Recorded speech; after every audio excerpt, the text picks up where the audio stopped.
एक गांव में दो भाई रहते थे। बड़ा भाई गंगाराम बहुत अमीर था। उसके घर में किसी भी चीज की कमी नहीं थी। वही छोटा भाई सेवकराम बहुत ही भोला और नेक दिल इंसान था। उसके परिवार में उसकी पत्नी और एक बच्चा था। वह इतना गरीब था कि वह मिट्टी के मकान में रहता था। गंगाराम की पत्नी के 3 पुत्रियों के बाद पुत्र हुआ था, तो गंगाराम ने एक बड़ा प्रोग्राम रखा, जिसमें उसने गांव के और बाहर के बड़े बड़े अमीर लोगों को बुलाया था।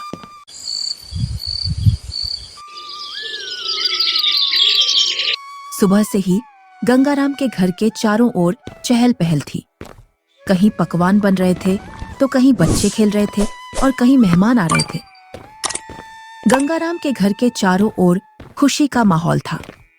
धीरे धीरे चारों ओर के मेहमान आ गए, पर आपके छोटे भैया सेवक कहीं दिखाई नहीं दे रहे हैं।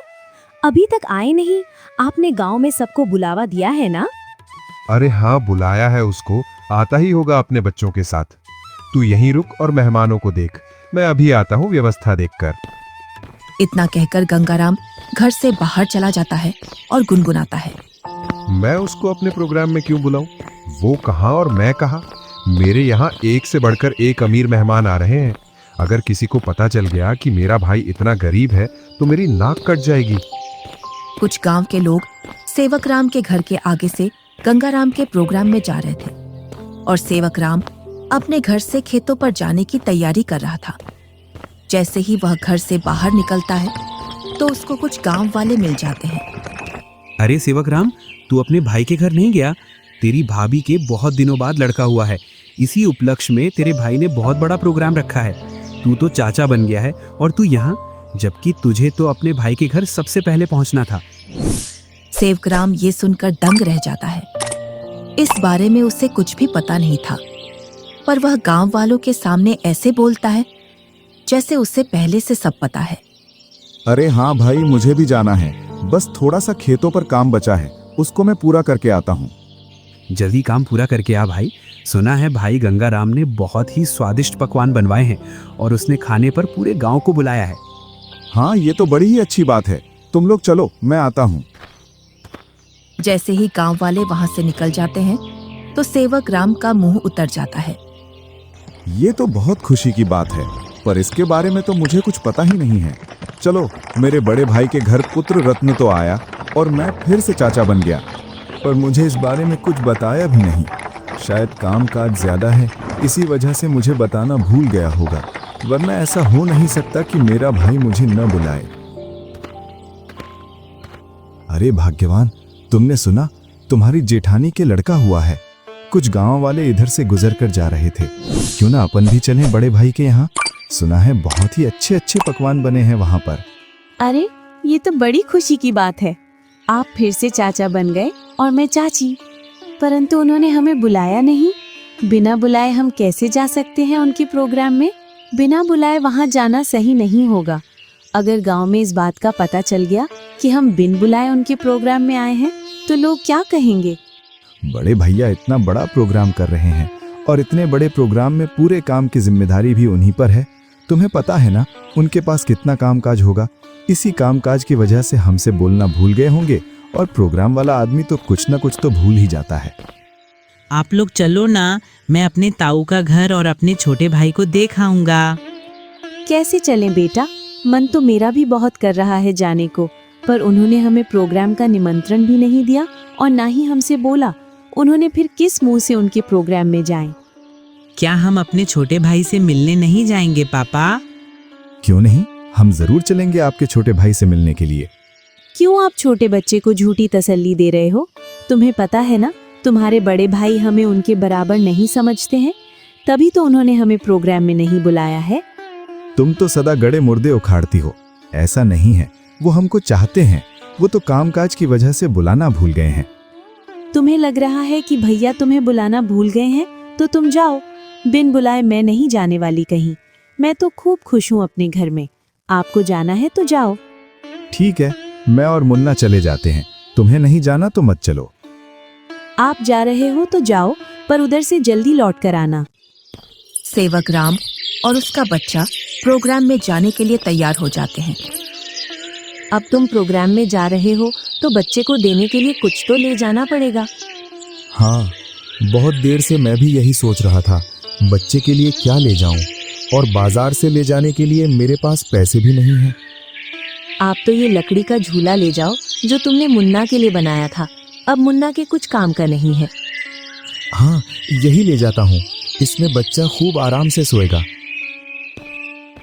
सेवक राम उस झूले को उठाकर चल देता है और उसके साथ में उसका लड़का भी चल देता है।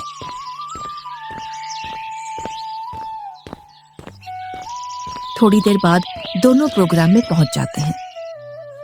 यहाँ तो खूब अमीर मेहमान आए हैं और बच्चे को देने के लिए शानदार और महंगी महंगी वस्तुएं लाए हैं। मेरा झूला तो इनके आगे कुछ भी नहीं है। सेवक राम मेहमानों पर महंगी महंगी वस्तुएं देखकर अपने झूले की ओर देखता है और मन ही मन में सोचता है, मैं क्यों इस झूले को यहाँ लाया? यहाँ तो एक से बढ़कर एक वस्तुएं हैं बच्चे के लिए। मैं भी क्या सोच रहा हूँ, भला हाथ की बनी चीज और बाजार की चीजों में अंतर होता है। बड़े भैया जरूर मेरे झूले को पसंद करेंगे, क्योंकि मेरा झूला सबसे मजबूत है, क्योंकि इसे मैंने अपने हाथों से बनाया है। और सेवक राम निसंकोच होकर मेहमानों के बीच में घूमने लगता है। वह देखता है कि उसके बड़े भैया और भाभी मेहमानों का स्वागत कर रहे थे। तभी गंगाराम की पत्नी की निगाह सेवक राम पर जाती है। तब वह गंगाराम से बोलती है, अरे भैया और मुन्ना तो आ गए, पर देवरानी नहीं दिख रही है। कहाँ आ गए? मुझे तो कहीं दिखाई नहीं दे रहे। वो रहे मेहमानों के बीच में। इधर सेवक राम के पास कुछ मेहमान आ जाते हैं। उसकी वेशभूषा देखकर मेहमान सेवक राम से पूछते हैं, अरे तुम कौन हो और ये कैसी वेशभूषा पहनकर आए हो और ये लकड़ी का झूला लेकर आए हो इस जमाने में? चलो तुम अपना परिचय दो, तुम कौन हो और यहाँ क्या कर रहे हो? इतना सुनकर सेवक राम संकोच में पड़ जाता है और मन ही मन सोचता है, अगर मैं इन्हें ये बताऊं कि मैं गंगाराम का छोटा भाई हूं तो ये लोग क्या सोचेंगे? एक भाई इतना अमीर और एक भाई इतना गरीब कि वो प्रोग्राम में एक जोड़ी कपड़ा भी सही से पहनकर नहीं आ सकता है। इससे अच्छा तो मैं झूठ बोल दूं। मैं गंगाराम जी का मजदूर। अरे तुम इतना क्यों घबरा रहे हो? डरो मत, बेझिझक होकर बोलो। गंगाराम जी का मैं मजदूर मैं छोटा भाई हूँ। वह बहुत कोशिश करता है झूठ बोलने की, लेकिन उसके मुंह से सच निकल जाता है। क्या बोल रहे हो? तुम्हें पता है ना तुम गंगाराम जी को अपना भाई बता रहे हो? तुम्हें पता है ना वो कहाँ और तुम कहाँ? अपने आप को देखो और उनका प्रोग्राम देखो। इतने में ही गंगाराम वहां आ जाता है और बोलता है, क्या बोल रहा है ये? ये तुम्हें अपना भाई बता रहा है कि तुम इसके भाई हो। मेरा भाई होता तो वो इस हालात में रहता। ये तो मेरा हारी है, हारी। इसको मैंने एक दिन प्यार से भाई क्या बोल दिया, मुझे अपना भाई बताने लगा। इतना सुनकर सेवक राम अपना सिर झुका लेता है। आप प्रोग्राम का आनंद लीजिए। चलो मैं और मेहमानों से मिलता हूँ। जी आप मिलिए, हम भी और परिचितों से मिल लेते हैं। चलो तुम यहाँ से बाहर चलो, मुझे तुमसे कुछ बात करनी है। दोनों भाई एकांत में चले जाते हैं। जब तुम्हें पता है मेरे यहाँ एक से बढ़कर एक मेहमान आए हैं, फिर भी तू प्रोग्राम में घुस आया मेरी नाक कटवाने के लिए। और ये क्या लेकर आया है मेरे लड़के के लिए? लकड़ी का झूला। इस झूले में सोएगा मेरा लड़का। मेरा लड़का तो मखमल के झूले में सोएगा। किसमें? मखमल के झूले में। जा यहाँ से, मुझे दिख मत जाना अब इस प्रोग्राम में। अगर कुछ खाना बचेगा तो मैं सुबह भिजवा दूंगा तेरे घर पर। और हाँ, साथ में अपने लड़के को भी ले जाना यहाँ से। मुन्ना की माँ ठीक बोल रही थी कि बिन बुलाए वहां मत जाओ। मेरी ही गलती है जो मैं बिन बुलाए यहाँ आ गया। सेवक राम अपने बच्चे को लेकर अपने घर की ओर चल देता है, बड़े ही उदास मन से। इतने में ही बच्चा बोलता है, पापा, हम छोटे भैया से भी तो नहीं मिले और आप इतनी जल्दी घर चल रहे हो? सेवक राम थोड़ी हिम्मत करके अपने लड़के से बोलता है, बेटा हम शाम को आएंगे। खेतों पर कुछ काम बाकी रह गया था, वो मुझे याद आ गया है। उसे करके मैं आ जाऊंगा। उसके बाद चलेंगे हम तेरे छोटे भाई से मिलने के लिए। दोनों घर पहुंच जाते हैं। मुन्ना घर से बाहर बच्चों के साथ खेलने के लिए चला जाता है।